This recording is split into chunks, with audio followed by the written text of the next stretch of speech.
Let's bring in Chris Mannix, Yahoo Sports NBA writer. All right, Chris, if you were the commissioner and you had the ability to place LeBron wherever you wanted him to, what was best for the league? Where would you have LeBron go or stay? I'd have him stay in Cleveland. The biggest danger that doesn't get talked about enough, Dan, in this free agent process is the possibility that the stars of three small market teams, Kawhi Leonard, Paul George, and LeBron James, could wind up in Los Angeles. Mm-hmm. That's something that the league absolutely doesn't want. I mean, they want LA to be good. Don't get me wrong. We know what that means ratings-wise. But, the NBA wants parity, and they want to be able to tout, quality small market teams. And if three of them are crippled while, boosting LA, that's not something the league wants. All right, help us understand here what is going to happen. What's the timing of everything? What is going to happen today, could happen today? Well, today is the opt-in stuff, right? When players like, whether it's LeBron or DeAndre Jordan or other guys can choose to have to tell the teams to opt into their contracts. It's a significant day, less so for LeBron. I mean, at this point, I don't know anybody that is anticipating him opting into that deal. It just doesn't make sense for a number of reasons. But for a team like Dallas that's, hot after DeAndre Jordan, it's a pretty significant day. The Clippers, of course, who, the trade they made for Gortat signals that they are ready to deal DeAndre Jordan. So it's a significant day for a few teams, not so much for LeBron. There's so much speculation, so much so I've named this rampant speculation Friday. All right, let's sort through fact and fiction here. What is fact that is happening right now?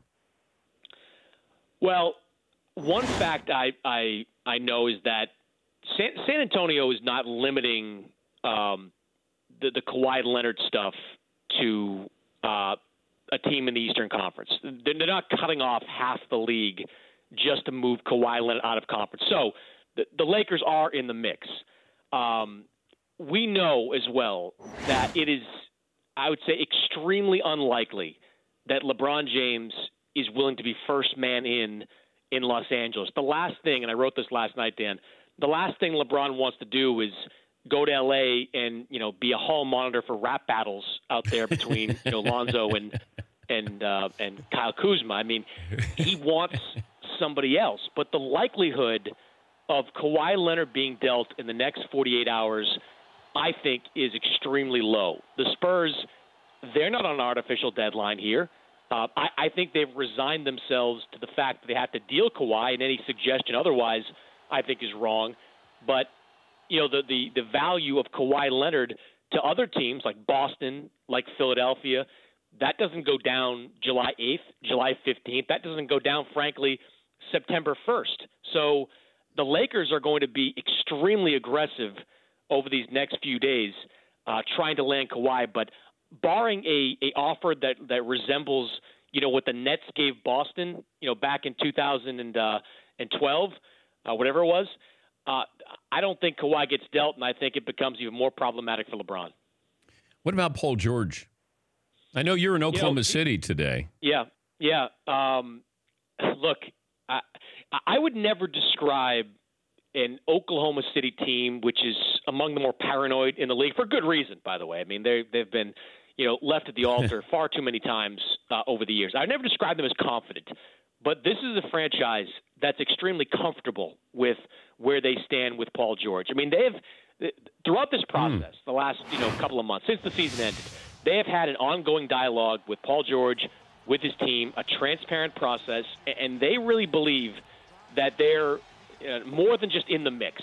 They believe they're a front runner, a co-favorite even, with the Lakers for a number of reasons. One, the entire season went really well. It didn't go well at the end, obviously. It was almost a disaster at the end, and that's why everybody thought it was a foregone conclusion Paul George was going to be gone. But he really assimilated well into that team. He liked being in Oklahoma City. The second part is, even though it looked awkward at the end with, Russell Westbrook tossing up like 83 shots in 2 games in the first round, last 2 games of the first round, Paul George really liked playing with Russell Westbrook, and that bond continued in the offseason. Those two have been working out together intermittently. I wrote that last night as well, and they continue to talk, and they continue to believe that relationship is strong. So I don't think that Paul George is interested in a 5-year max deal from Oklahoma City, but the idea that he could sign a 2-year deal, Dan, which would put him at 10 years of service, which is a huge number for players, 10 years of service at age 30 when he's eligible for a 5-year massive max contract in 2020. I think that right now would be my best guess for Paul George. Talking to Chris Mannix from Yahoo Sports, covering the NBA. The best guess of the package that San Antonio wants from the Lakers for Kawhi Leonard is what? Oh, I mean, like a steak in Malibu. Like, I mean, it's like they've got them over the barrel. And if I'm the Lakers, look, yeah, in a game of 2-on-2, I'd want Magic Johnson and Rob Pelinka against anybody. But in like a battle of superiority and front office acumen, I mean, you're dealing with R.C. Buford, maybe the best general manager in basketball. I mean, I'd be real nervous if I'm the Lakers. I know Kawhi Leonard is great, but they've got him over the barrel here. I mean, I think that it's got to include Ingram. It's got to include Kuzma, and which from the Lakers I'm fine with. I mean, those are two good players, but you deal them for Kawhi Leonard. The question is the draft picks. And people can sit there now and say, you get LeBron and Kawhi, and you're good for years to come. Go back and look at the clips when the Nets made that deal. How many people in Brooklyn or in New York thought, well, the 2016 draft, the 18 draft, I mean, who cares? Swap rights, no big deal. That trade crippled the Nets. You never know, Dan, what's going to happen in the years to come. So if the Spurs insist on 3 first-round picks that take them into 2020, 2021, when we're projecting that the one-and-done rule could be eliminated and the talent pool could be even deeper, that's going to be the big question here. How many draft picks might the Lakers have to include in a deal like that? Is Lonzo Ball in this deal? No. My understanding, and this was from Jump, that the Spurs would predictably have no interest in the Ball family circus. But as a player, though, good player. Okay. And by the way, Dan, San Antonio, you talk about shots, fixing shots. San Antonio is probably the best team in the league at fixing jump shots. I mean, Richard Jefferson, when he went down there, I think 4 or 5 years ago, his career was over. His shooting was awful. They fixed his jump shot and extended his career to even now, where RJ is still playing. Kawhi Leonard, same thing.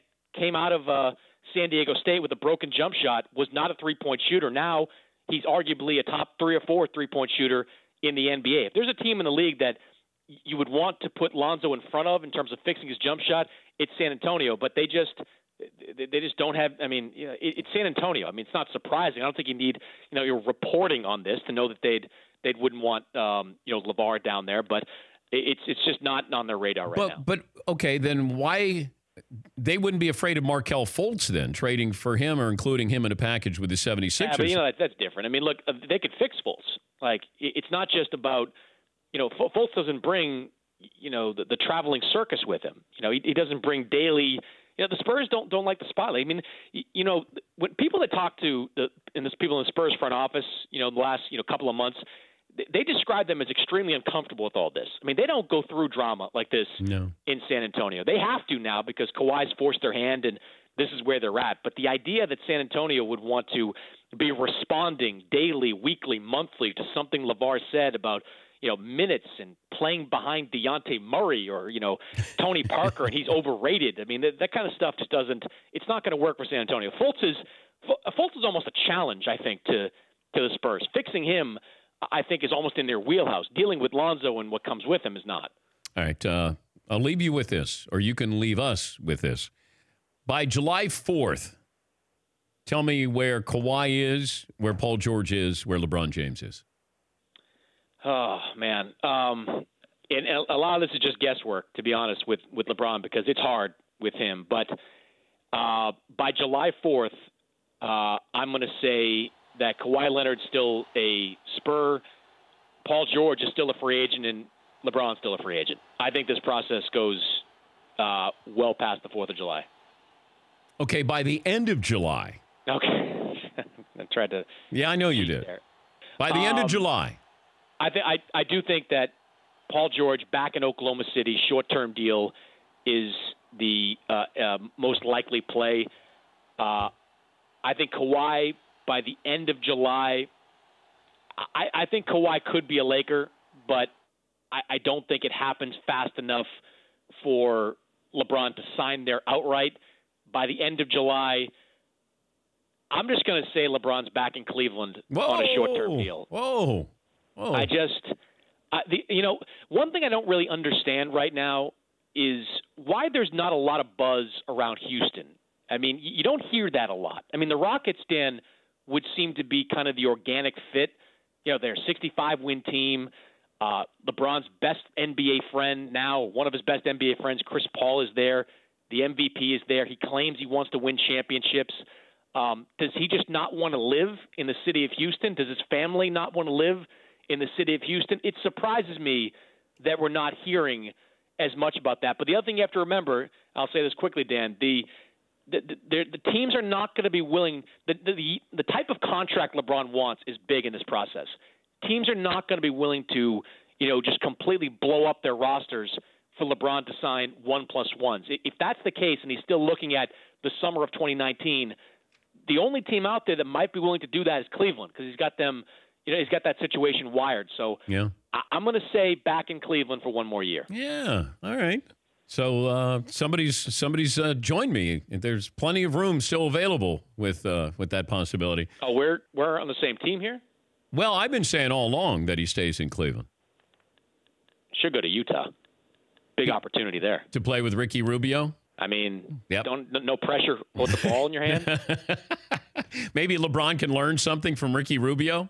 I mean, you want to play with the greatest international playmaker of his generation. Yeah. Why not? Yeah, you're right. Is Golden State, is there any addition, subtraction with Golden State? Do you think? Bench.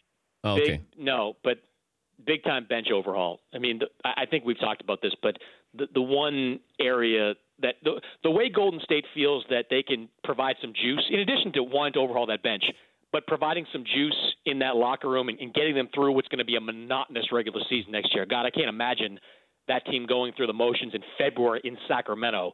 But the way that they think they can give that come on, like boo-hoo. Man, I gotta put up 25 shots and come on.